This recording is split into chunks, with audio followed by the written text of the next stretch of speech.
এই ধরনের কাঠের স্থানগুলো হচ্ছে চন্দ্রবোড়ার আশ্রয় নেওয়ার আদর্শ স্থান।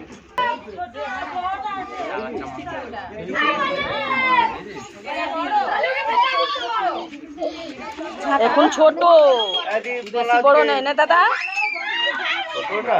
হ্যাঁ ছোট আছে।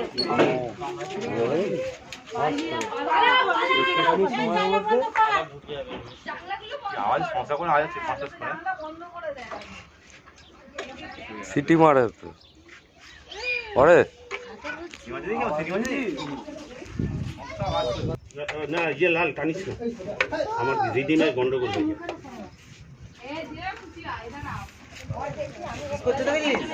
তুইও এখানে একটাকে লাগিয়েছিস জায়গায়।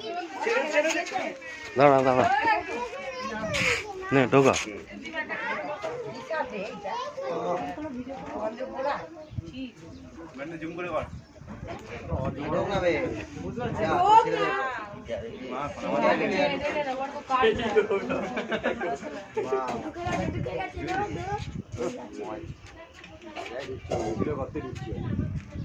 আমি আবার সালা এধারে পা দিয়ে রয়েছি।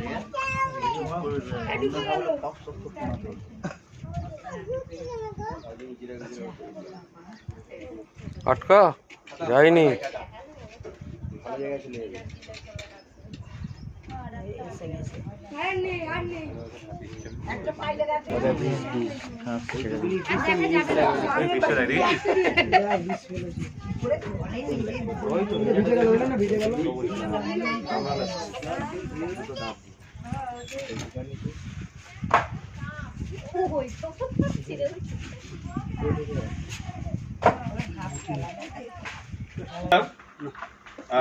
নমস্কার, আমি সর্পমিত্র অরিন্দম।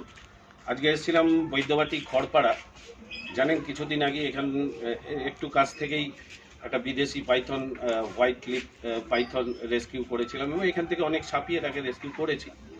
তো আজকে বীরু ঘোষ এনার বাড়িতে এসেছিলাম।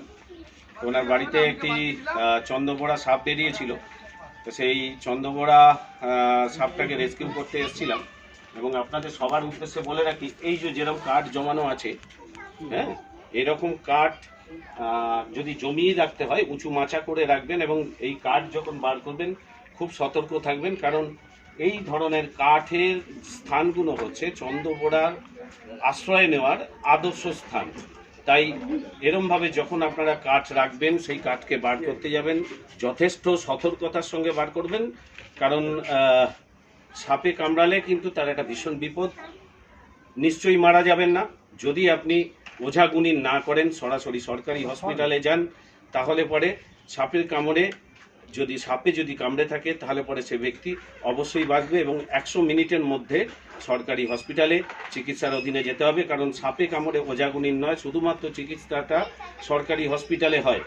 তাই আপনাদের প্রত্যেকে এবং মানে এই অঞ্চলের সমস্ত মানুষকে আমি মানে সর্পমিত্র অরিন্দম এবং বন্ধুর হাত আমাদের সংগঠনের পক্ষ থেকে অসংখ্য ধন্যবাদ জানাচ্ছি। তারা প্রচলিত প্রথায় সাপটিকে না মেরে আমাদেরকে খবর দিয়েছেন উদ্ধার করার জন্য। তার জন্য এনাদের কাছে ভীষণ রকম আমরা কৃতজ্ঞ যে বন্য প্রাণটিকে তারা রক্ষা করলো।